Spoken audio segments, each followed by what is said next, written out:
Clarky! Other pie companies have quizzed us from time to time on we're making rod like this. 200, so you get off early. From very early days, I think J.R.Finn had very good.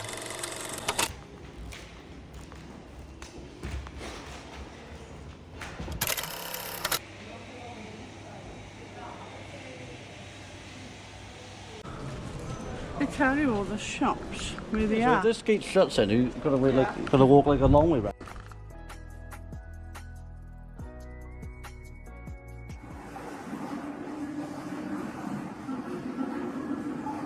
Back with another rant of the day, and in today's rant we're going to be talking about Facebook. Yeah, oh, I haven't done a stick before.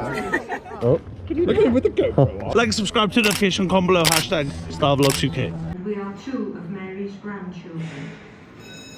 There is not another pie in South Wales like a Clark's pie.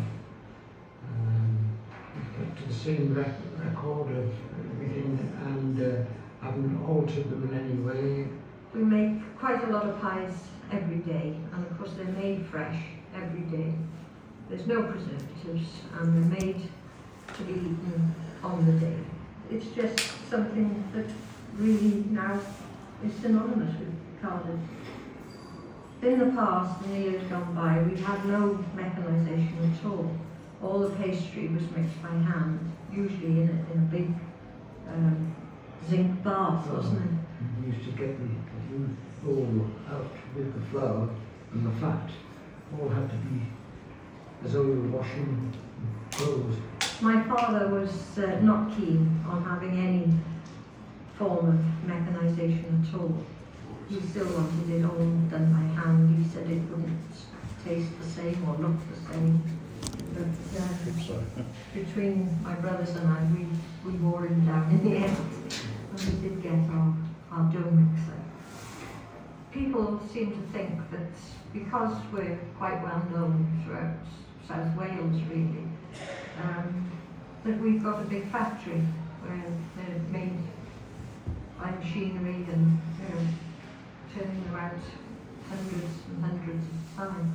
But in truth, it's just a small bakery behind the shop, and with only five or six people working there.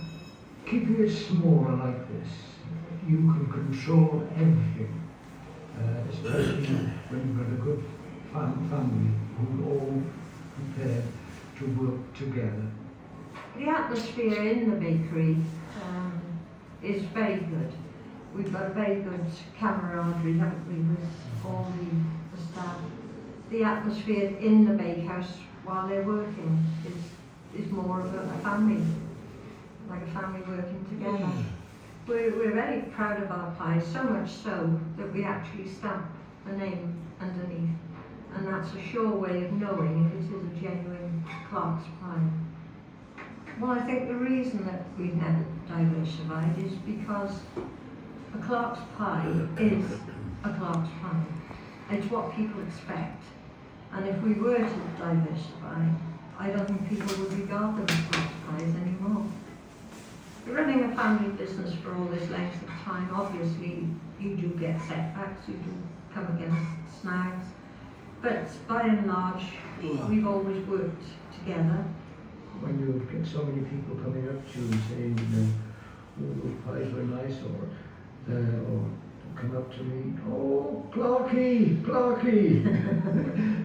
Other pie companies have quizzed us from time to time on how we make our filling, but it was a secret from the time my grandmother started, and it's still a family secret now, as far as we're concerned.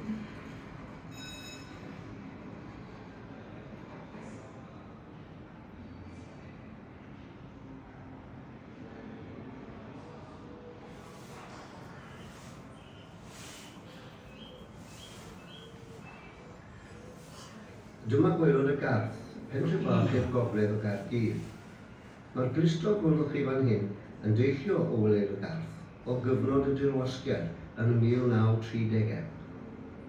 Mae'r glistog yn rhannu hanes gydag Elizabeth Williams, wraig hynod, a oedd yn benderfynol o leihau tlodi teuluoedd gweithiol y pentre yn y cyfnod. Emrys Roberts ydw i, a dwi'n nai i Elizabeth, a dyma fy wraig Maggie, ac fe hoffwn i adrodd hanes y fenyw a roeddwn ni yn ei adnabod fel Modryb Bet.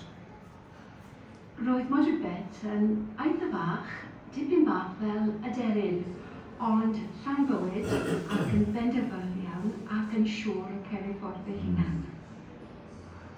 Wel, oedd y 30au yn gyfnod anodd iawn wrth gwrs ar Balfwrdd i weithio'n rhemp yn ymwedig yn ei Cymru, a lot o ddigwydd gwaith yn y pentre. Ond oedd Modryb Bet yn poeni yn bennaf fi'n credu am fenywod y pentre, achos i'r adar roedd nhw'n dioddyn yn waith na neb arall. Arnyn nhw oedd y cofrefoldeb o sicrhau bod bwyd ar y bwrdd wedi llad i'w teuluoedd. Ac oedd Modryb Bet am wneud rhywbeth i ymladd yn erbyn hynny. Ac eisiau cael rhywbeth i ennill dipyn o arian i'r merched, a hefyd i roi dipyn o hyder iddyn nhw, mwyn nhw gallu goroesi o'r cyfnod anodd iawn. Wel, oedd Modryb Bet yn meddwl bod hi'n ffodus, oedd ganddi hi tŷ ac oedd ganddi hi gŵr oedd yn gweithio. Ac oedd hi'n teimlo bod hynna'n sylfaen braf mwyn gallu ceisio helpu merched yn y pentre oedd hyn mor ffodus. Oedd Modryb Bet yn rhwystredig braidd gan bod yn cymryd gymaint o amser i geisio creu gwaith i ddynion. Ond oedd hi'n gweld cyfle i wneud rhywbeth yn uniongyrchol i ferched y pentre. A fe benderfynodd cael grŵp ohonyn nhw'n hi a dysgu cwtio'r nawr doedd hi ddim yn gallu gwneud hynny, felly dafodd i rwy'n ddod mewn i ddysgu cwtio'r grŵp, ac fe dafodd i sa'r lleol i ddod mewn i wneud y rhamau ar gyfer y cwtio'r grŵp. Ond mae'r tŷ yma yn tŷ eitha fawr, felly oedd Modryb Bet wedi troi un o'r sefyllfaoedd gwely i mewn i weithdy, ac oedd merched yn dod yma i weithio.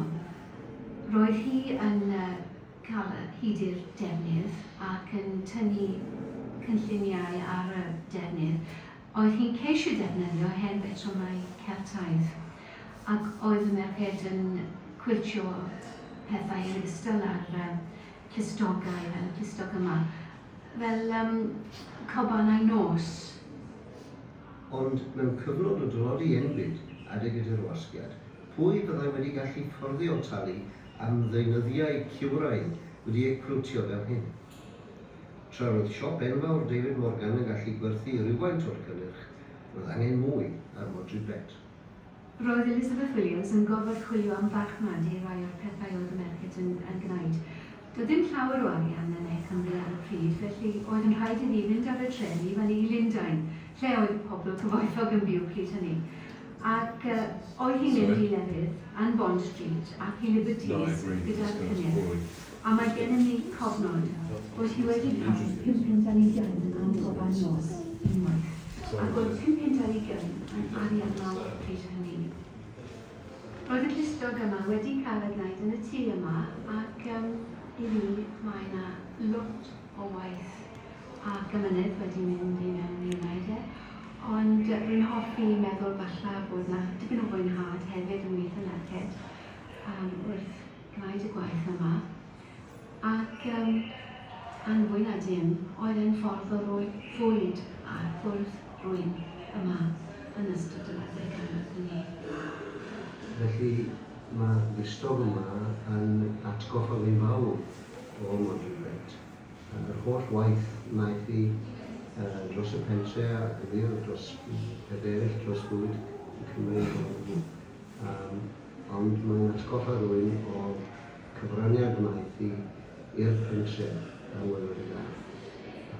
Mae llawer iawn o bobl sydd yn dal i fyw yn y pentre yn cofio hi a nawr iawn yn y cyfraniad wnaeth i.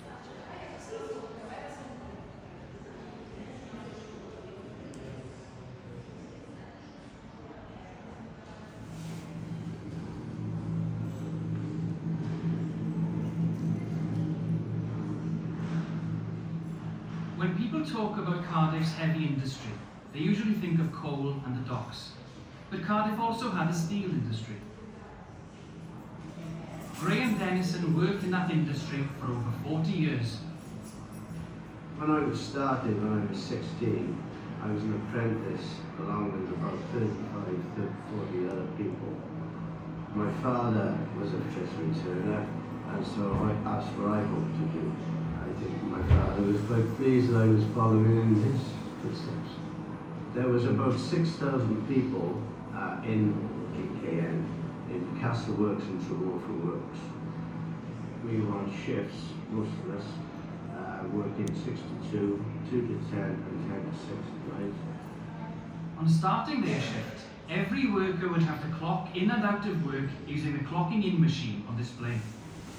And so you take a card, you have the card, put it in, you clock, and you put it in the chair in work. We were making rod, like this. We were getting bars. They were then went to steel industry, into the car industry. The noise in here was terrible, very bad. So all the time cutting to lengths, because of the work. But yeah, we have to wear ear flaps after say 40 years. A lot of people in the ear industry. In this sort of industry, you've got to get as much production out as possible. If you do a good shift, maybe like you have 1,200 tons could be produced in 8 hours. But the main thing is, everybody in the team, and that might be say 60, 70 people each shift, is there to make sure we get as much tonnage as possible. The camaraderie is so good. Every shift that you're there, the men are really great. Everyone is really, and it is, I suppose it's because it's exciting. When I was young, I poked the poker in the fire, coal fire, and then, and when you get out this red hot, it's fantastic. And it's that sort of thing. And of course, there in the mill, huge amount, something about it, and it's so dangerous, but it's so lovely. When Graham joined GKN in 1962, East Moors was one of Europe's most efficient steelworks, producing over 1 million tonnes a year. But sadly, the good times were not to last, and the plant closed in 1978 with a loss of 4,000 jobs. However, that was not to be the end of steel production in Cardiff. Tremorfa reopened under the ownership of Celsa UK.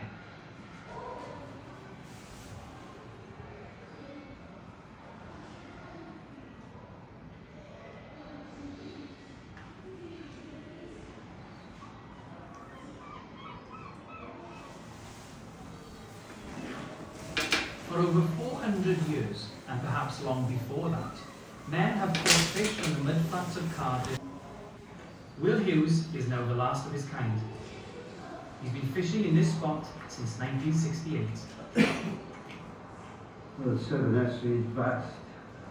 God knows how many acres of mud flats here.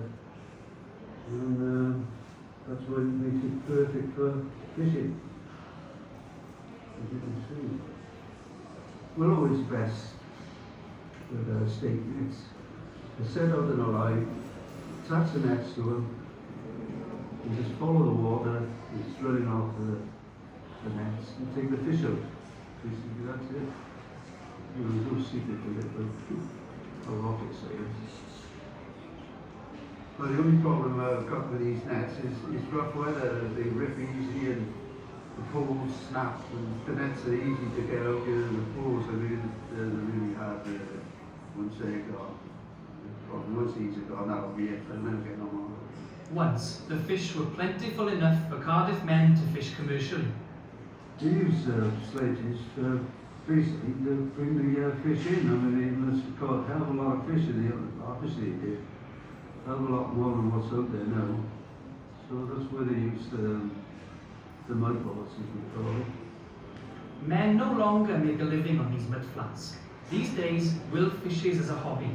But that doesn't make this style of fishing any easier. Compared to boats, this is a hell of a lot harder. We've got to walk, kick off. I'd say that that's between quarter and half a mile, third of a mile, I would say, out there. And in soft mud is hard going. There's got a few holes out there and gullies, especially now since Cardiff days, where perhaps with the silk moving all the time, it covers gullies and you walk along one place, you're up your knees in mud, fall over and things like that. But you just get used to it. Part of the enjoyment. These mud flats would once have been busy with men toiling to haul in their heavy catches on their mud sledges. Nowadays, Will usually fishes alone. With no newcomers learning the skill, this is a sight that may soon be consigned to history. Although, according to Will, not just yet. Well, it's hard work out there, there's no doubt about that. I mean, going out there, 1 o'clock in the morning,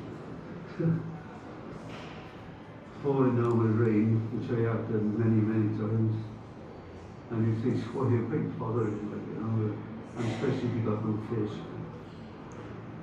But it's just in my blood. I mean, that's it, that's the end of it. Never another change. You know, I'll be finally dead out there one day.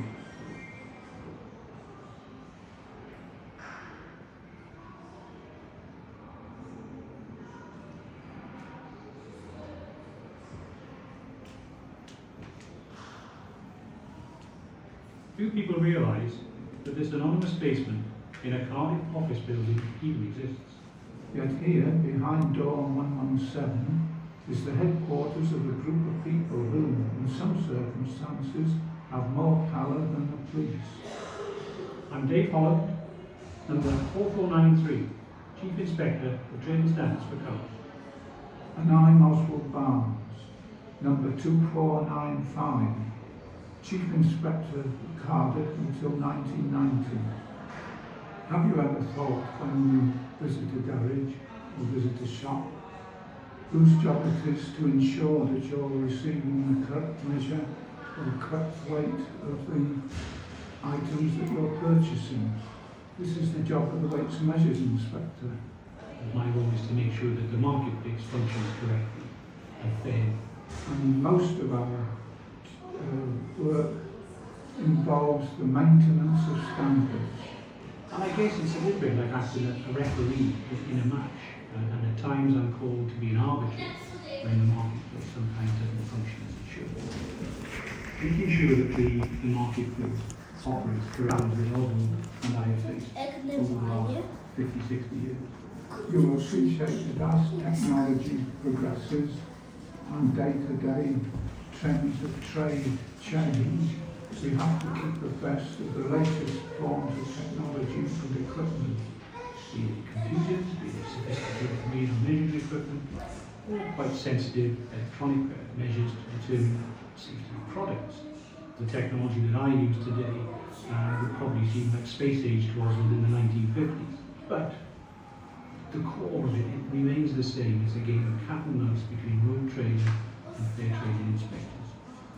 We used to have street traders in most large towns and cities who would park their barrow on a convenient corner in the town centre and ply their wares.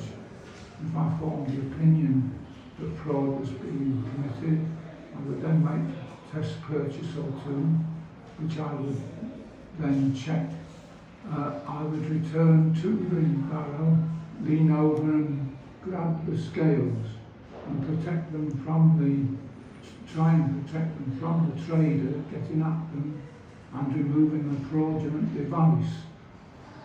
But while in the 21st century we don't have barrow boys hawking fruit and vegetables on the streets of Cardiff, we do continue to have problems with itinerant traders. And my favourite would probably be sales of counterfeit perfume, the Chanel No. 5, where they tested it was a genuine Chanel product, but all the others you bought actually just contained pond water, and as we call it here at Cardiff, Canal No.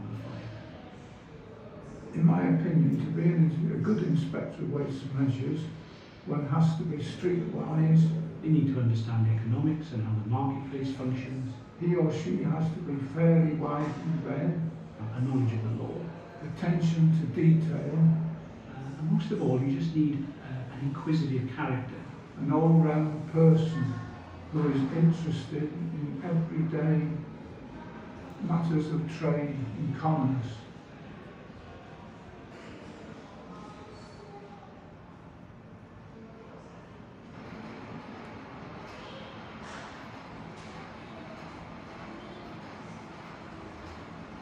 In the 1890s, the London firm of J.R. Freeman & Son opened a new cigar factory in Cardiff. With the port growing fast, Freeman's could benefit from ever larger tobacco leaf imports and from a larger female population eager for work. When J.R. Freeman were looking to expand the business in the late 1800s, Cardiff was probably an obvious choice to them, with the steelworks and the docks and the mines, and all the men working in those industries. There was clearly going to be a female population there ready for employment. When I first started in Freeman's and I came off my own bus from Cardiff, I got off the bus and I walked across the road and there was just loads of buses all lined up along the street going past Freeman's. The scale of the cigar business was huge, with huge numbers of people being transported down from the valleys, from the Rumney, the Merthyr and the Rhondda Valley. And probably over 10 buses coming every morning to lead people off into the factory. Our supervisor was walking around all the rooms and all you see is these hundreds of women, mainly all women, not many men, but loads and loads of women, and it was quite intimidating when you first walk in. At one time there'd be in excess of 1,000 people working in J.R. Freeman just in from that road. I was what they call a right-hand roller. You had right hand and left hand, which it goes with the leaf. Tobacco leaf had a right hand and the left hand because the vein used to get taken out the middle from the stripping girls. So they'd strip the veins out, I'd have the right hand leaf, and then the girl on the left hand machine would have the left hand leaf. I think we used to, back then, it had to hit about 1,000 cigars a day, which these days that doesn't sound a lot, but back then, 20 odd years ago, it was an awful lot. But when we first started in the factory, we were given what I call is my machine, because that's the machine I worked on all the time. That was our pride and joy. Your machine was your machine and you always kept it clean, because to me, the cleaner the machine, the better work and better quality you would get from that machine. Well, myself, I would work hard, and normally I would finish on a Thursday, but I would start my machine and go around to the girls and say, oh, how many have you got to do? Some would say, oh, I got 700 to do today. So we think, all right, if I do 200, she got off early. From very early days, I think J.R. Freeman had a very generous approach to their workforce. If you look after your workforce, they will do well for you. It was very good perks in J.R. Freeman's, not just with money, it was a fun place to work. I don't think you would ever meet managers like we had in J.R. Freeman's because they were brilliant, and it was nice to know that they knew you by name. They would always say good morning to you, they would always have a conversation with you and ask you how your family was. And I really found that walking on the factory floor was a process of being energised. Each time I came back on the floor, I came back with more energy than I got out there. And that was caused by the people on the floor. Throughout the 70s and 80s, the cigar market in the UK continued to grow, and J.R. Freeman's share of that grew accordingly. But from about 1990, the cigar business went into decline and losing sales year on year. One day we were all working in our room and then a big announcement came over on the tannoy asking all colleagues at J.R. Freeman's, please could they make their way down to the canteen area immediately. The cigar volumes produced in Cardiff had declined to such an extent, it made it no longer economically viable to continue producing in South Wales. So with great sadness, the decision was taken to close the factory in Cardiff and move all production to Northern Ireland. Well, the look on people's faces, because everybody's been there for more than 20 years and 30 years, so we were devastated. It was a very sad day. The thought that you were going to lose everything that you'd worked for in Cardiff, and to lose all the people that you knew, because you never ever were going to recreate what existed in the J.R. Freeman factory. They weren't just work colleagues, they were mates, and they were always there. You worked with them 8 hours a day for 37 hours a week. So yeah, that's what I miss the most out of J.R. Freeman's.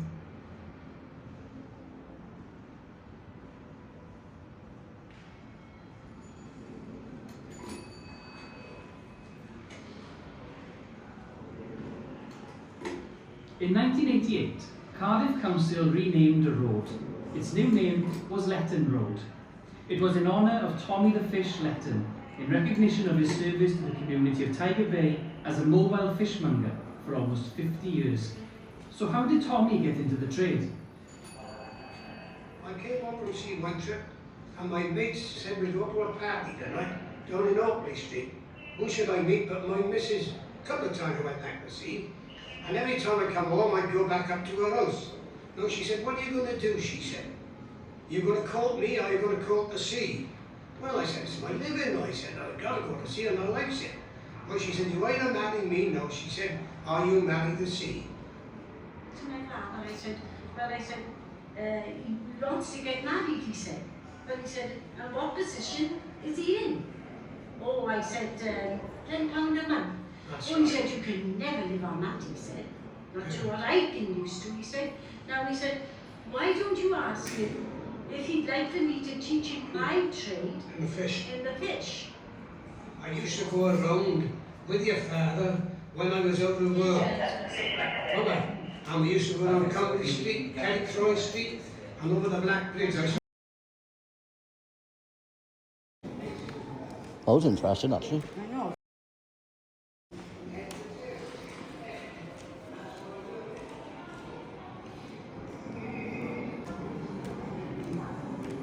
Yes, the most important thing was actually watching it. I'd be disturbed then by people going into the museum, into the actual picture screening.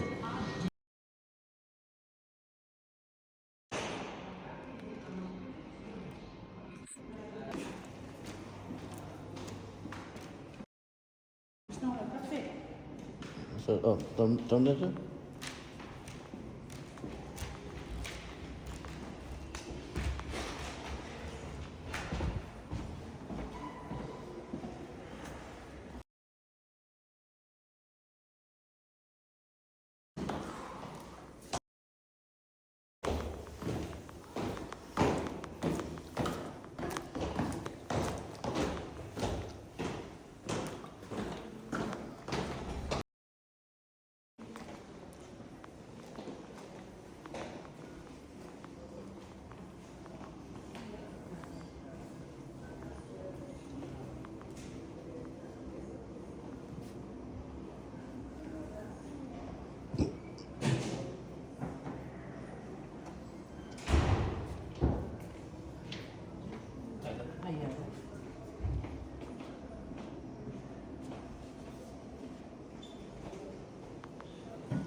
We've got pubs here, look. That's interesting.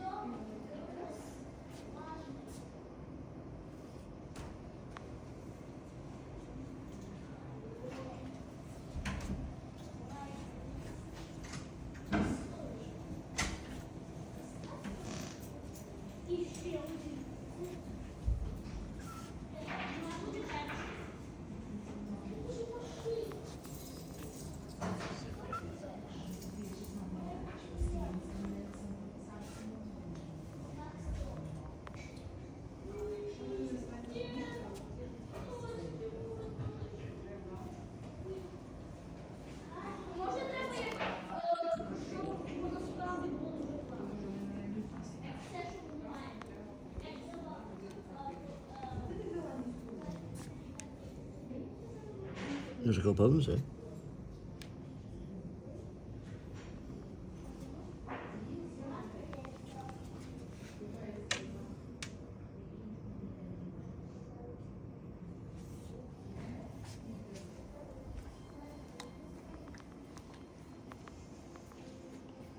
They're in sweet there. That's open.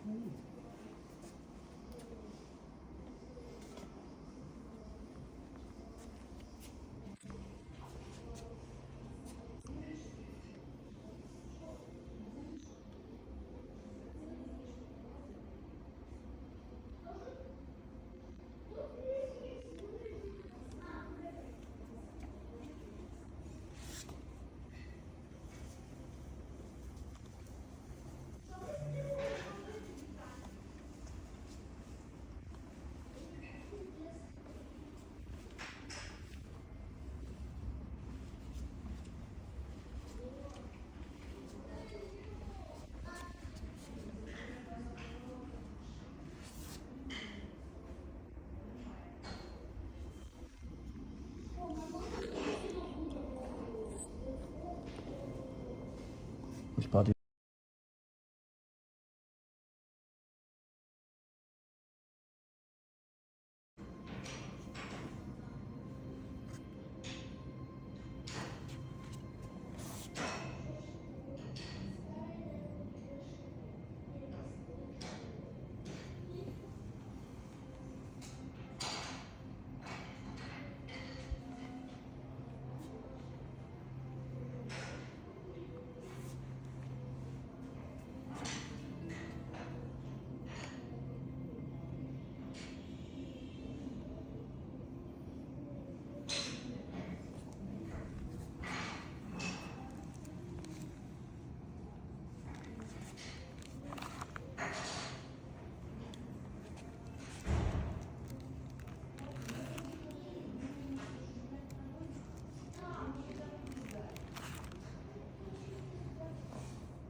It's for the grass.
This is little dragon there.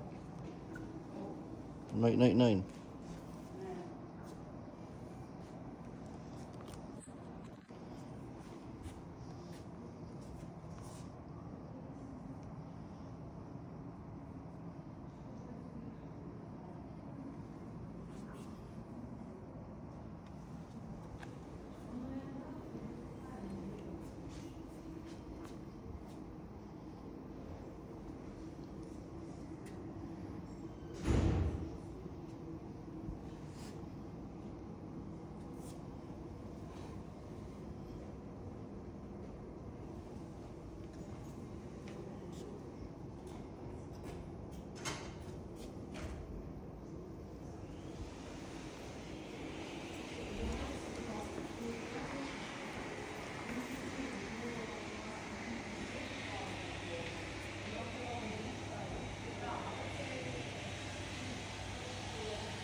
This is interesting.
Who's done that?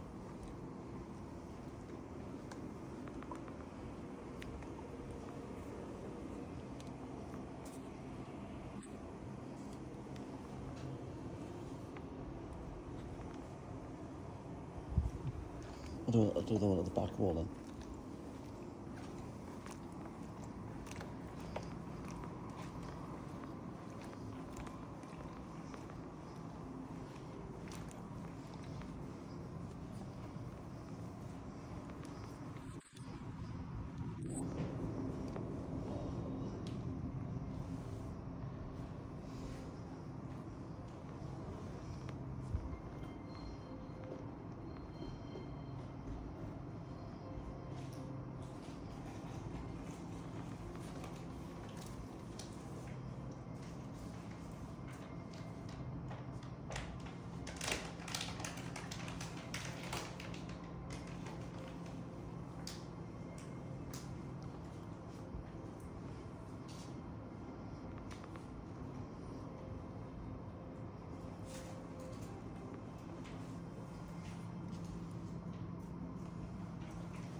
No, just stop there.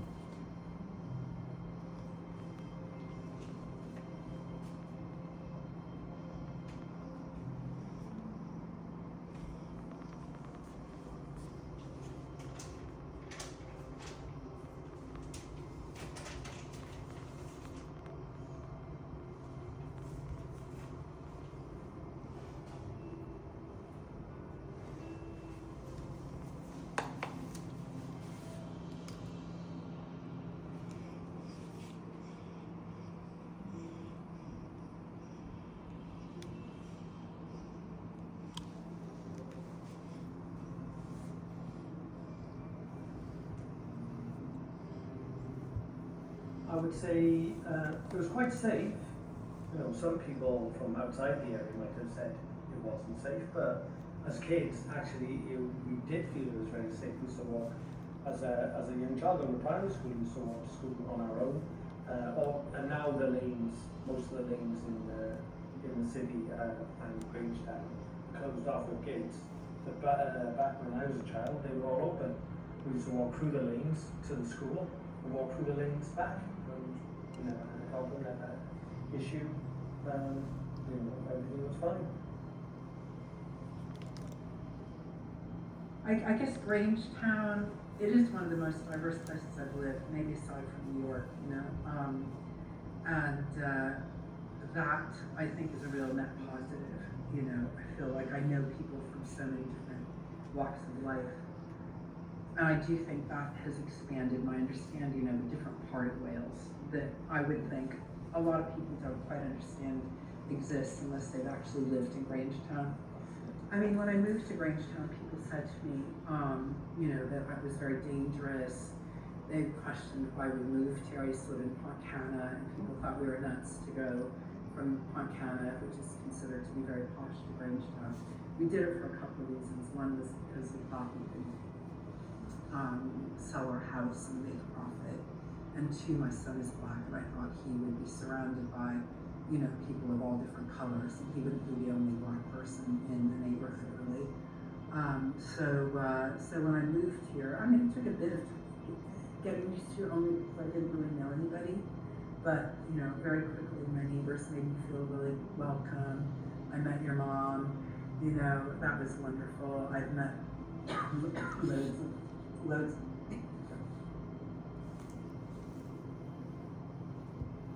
Can you describe what Grangetown means to you then? Home. Home. Yeah. Home.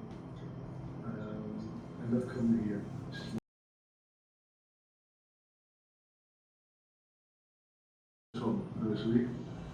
feel when I come to my salon, I feel at home. And I run my business from here and other aspects of the business as well. So, yeah.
Yeah.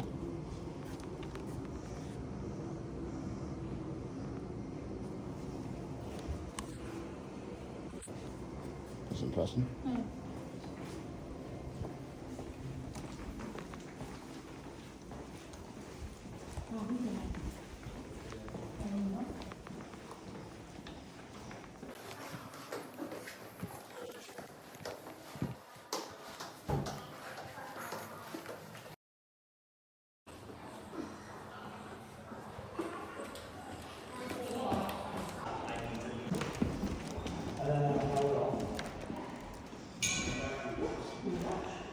Massive, this building, though, isn't it? Oh, thank you.